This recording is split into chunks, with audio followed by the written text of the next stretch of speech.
I have an exciting announcement for you today.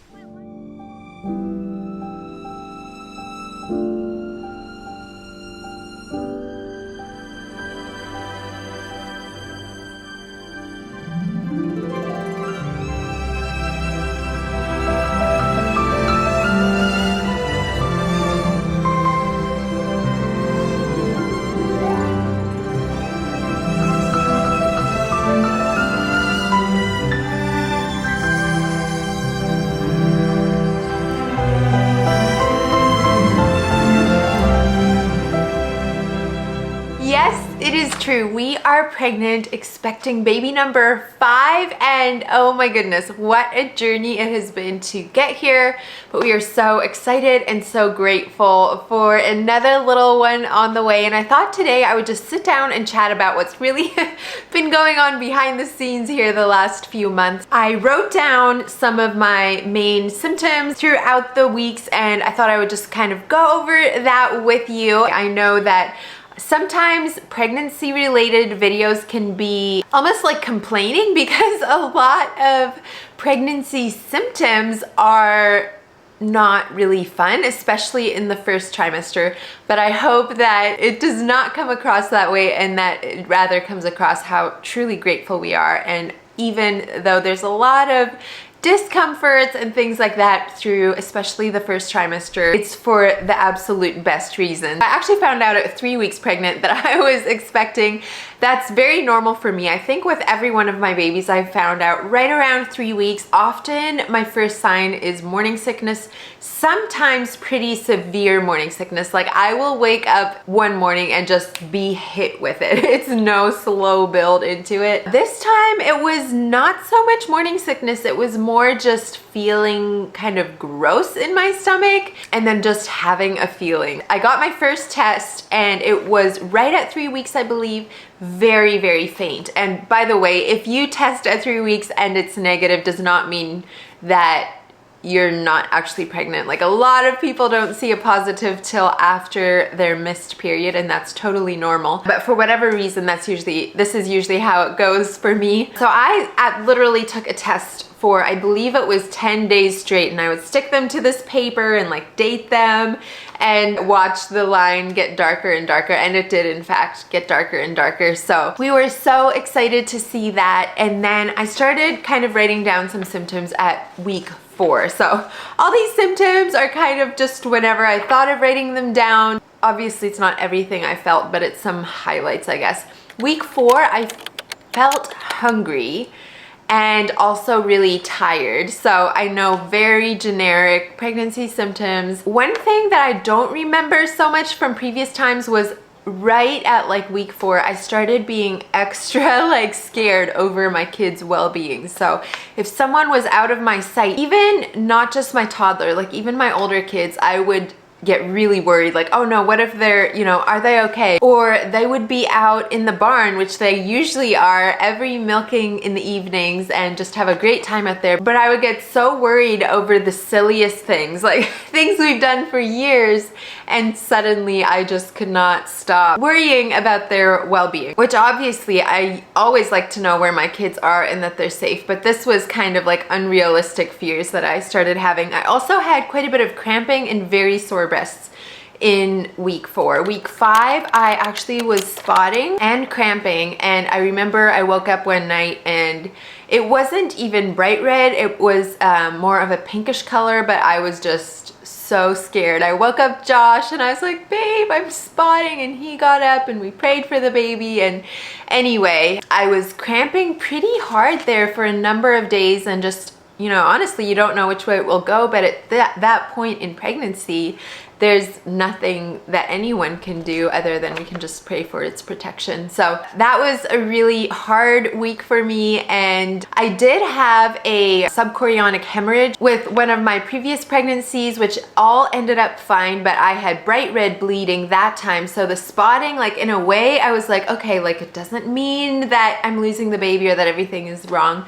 But I definitely was quite concerned about it. And also just waking up at night with that is kind of shocking. I continue to have sore breasts and also noted that yesterday's food sounds gross. So I could usually eat something each day, but I didn't like leftovers. And I wrote that everything, or the aftertaste, this is gross, is raw bloody beef. Don't ask why. That has since changed to where it's not after everything, but to this day, and I'm currently 13 weeks pregnant. I will be 14 when you see this video. To this day, beef really grosses me out and has that same aftertaste, but other food is fine. And then I also found out that week that I actually had a UTI, which I then found out likely caused the spotting and the cramping, and this has also been something that's been kind of off and on. I took a lot of the really strong cranberry juice, and my midwife gave me some tips of what I should do, but I've done that a couple times. I've never spotted again, but sometimes I will start to have a little bit of stinging or things like that where I'm like, better safe than sorry. And I haven't been retested for a UTI since then, but it's something that's on my mind a lot now because I realize now that that can cause spotting and cramping. Week 6, I was craving avocados and sauerkraut, which has actually been pretty consistent through this pregnancy, is craving sour things. And week 6 is also when the nausea hit. So couple weeks later than in my previous pregnancy, which if you've been here for that, you're probably like, how are you even filming? How, like, I thought your pregnancies were really bad. And honestly, like, miserable as it's been this time, I am so grateful. Like, it has been worlds better than my previous pregnancy. And I think one thing that has really helped me, previous pregnancies, I always took literally what, I mean, even the doctors would say, eat what you can stomach. And so that was normally crackers, cheese, lots of carbs, even like processed carbs, things I wouldn't usually even eat. But it just felt like that was the easiest to stomach. And so this time around, I have a new midwife. Well, actually the one who delivered Abby, but I had never met her before she walked in. Long story, I think I have it in my birth story video. But she really recommended that I make sure that I have lots of protein and really limit carbs and sugars. And I was like, really? Like, first trimester? You're supposed to eat whatever you can stomach. And anyway, I knew that it felt physically completely impossible to go through another pregnancy like my previous had been, and I was like, I just can't. Like, I'll talk about that a little bit later, but I did struggle with a lot of feelings of just overwhelm. And so I was kind of at rock bottom as far as just afraid of the pregnancy, honestly. And anyway, so I was willing to try anything. And so I have really throughout the first trimester been focusing on eating protein every single time that I eat something and really cutting back on carbs and sugar. And I feel like that truly has made a big difference. Like, I never would have imagined that that would have helped so much. There's been a couple of other things also that I feel like have definitely played into it. Again, I've been nauseous every single day, all day since week 6. But it's been more manageable, which has been huge for obviously physically, but also my mental health. So anyway, little side tangent, but I know some of you are curious about that. So all that to say, my craving avocados and then sauerkraut, it was sauerkraut on everything. I felt like it masked the flavor of what I was actually eating, or sour cream, or like a feta cheese. Anything with kind of that sour tinge is what I would want to eat all the time. And also water with ice water all day, every day. So those have been some things that have been really consistent. Even to this day, I still like to completely cover the taste of my food in something sour. Okay, I already said that's when the nausea really made its appearance. I had low energy, still sore breasts. And I wrote I started showing. Now, I feel like some of you may have caught on to the fact that I'm pregnant a little while ago. I knew I couldn't wait longer than this. I actually have another video filmed, but it's so obvious to me, and I showed Josh, I showed the girl who edits for me. We all agree that no, like, it's obvious. You have to announce before we can post that video. Anyway, but that was much later than week 6. So I think week 6 was when like I'm getting in the tub and I walk past the mirror and I'm like, oh wow, like there's a bump. But I think nobody probably would have noticed like when I'm dressed in normal conditions. Because to this day, at 13 weeks, I still am surprising people. So really, I feel like right now I'm at the point where it just all depends on what I wear. But I thought I started showing at week 6.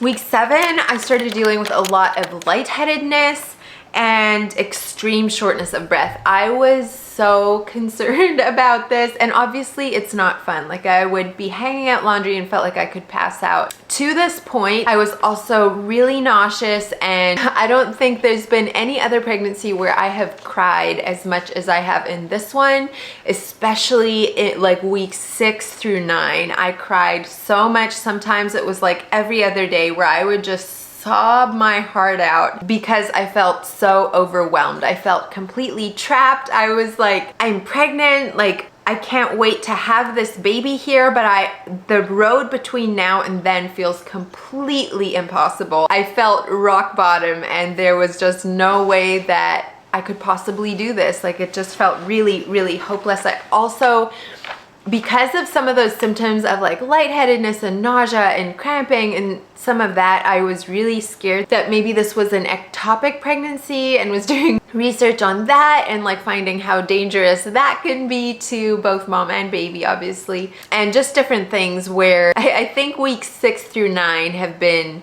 definitely the hardest, with a lot of the hardest symptoms, but also just mentally, like it was such a battle for me. And so anyways, I'm so grateful just for grace for each day, because it's truly there. Like I think so easily pregnancy can be viewed as, oh, this like glamorous happy time.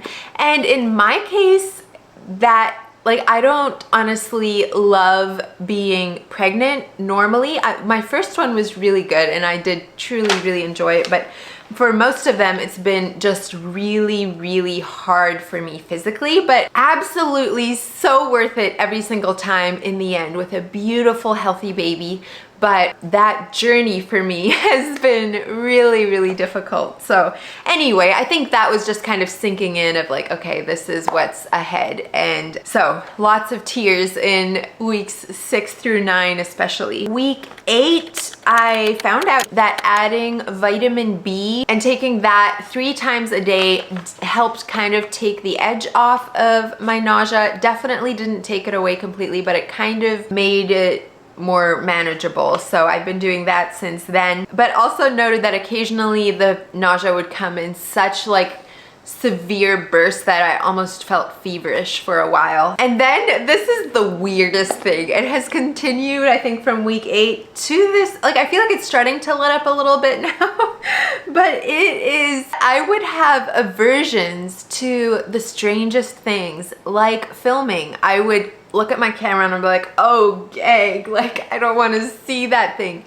Normally one of my favorite hobbies, or certain YouTube channels that I really like stay caught up with and really enjoy, that suddenly were like, oh goodness, like I'd see them in my subscription feed and I like, oh, look away. Like I couldn't stand my favorite YouTube channels, or Instagram DMs, which is why I've been basically non-existent on Instagram the last few months. But then there were also certain things, like certain podcasts or things that I suddenly found really comforting that I often wouldn't be as like dedicated of a listener or things like that. Anyway, really odd. I don't remember that with any of my other babies. Week 9 was definitely a highlight week. I had my first ultrasound, and obviously a lot of those fears I had been struggling with in the weeks leading up to that were relieved, and I found baby is in the right position, baby is very active, baby looks great, and they said that I was at least 9 weeks, could be more, which was such an answer to prayer. I had specifically been praying on the way there that I would be at least 9 weeks. I just couldn't bear the thought of, oh no, what if I'm have even further to go than I think right now. That's still the date I'm kind of going by right now, but they never actually were able to get a full measurement because baby was so extremely wiggly. I still continue to feel nauseous this week, but everything suddenly felt so different. I felt so much more optimistic.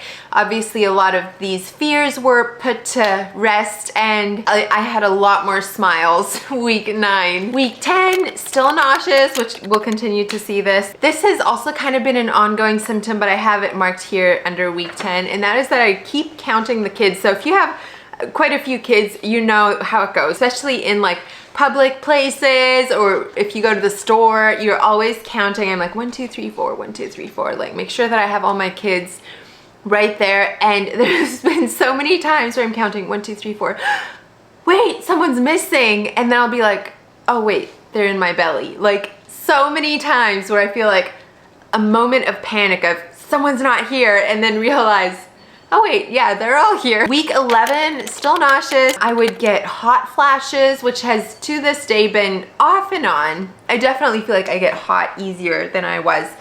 And then I also started dealing with pretty severe anxiety attacks, which were no fun, obviously. And I honestly felt pretty defeated. I was like, really? Like all that we've gone through to this point, I've tried so hard to just like be trusting God through this. And even all those times when I'm spotting or cramping or just feeling the extreme overwhelm or whatever, just to give it to Him. And then now to deal with anxiety attacks, like sometimes through the day where I would just like really overthink things and completely lead myself down a trail of fear and anxiety, and then it would just kind of escalate from there. But also I would wake up a few times, this has only happened 2 or 3 times, but where I wake up in the night and like before I'm fully awake, it feels like it's there, and I end up like literally trembling in my hands and arms, and anyway it lasts for, I don't know, probably a couple minutes,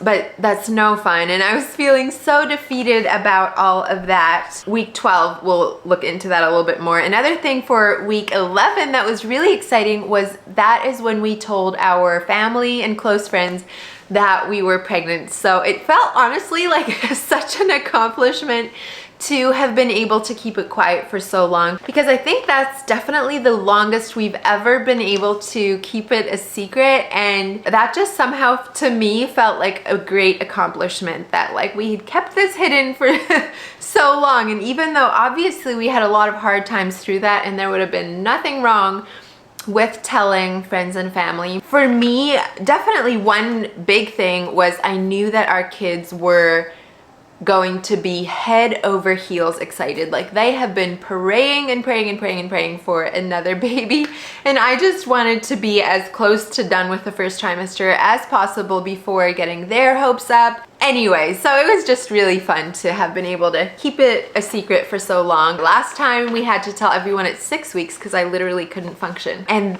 week 11 is also when I felt the first baby kicks. Now, some of you might be like, that's not possible. Well, I've had 4 babies before this, and I know what baby kicks feel like. Week 12, I found out, so some of you who've been here a long time have heard me talk of the back of my head before, and my neck, and with some of those things I've dealt with, had sinusitis for a while. Anyway, things like that. I found out that that is still struggling to stay in place.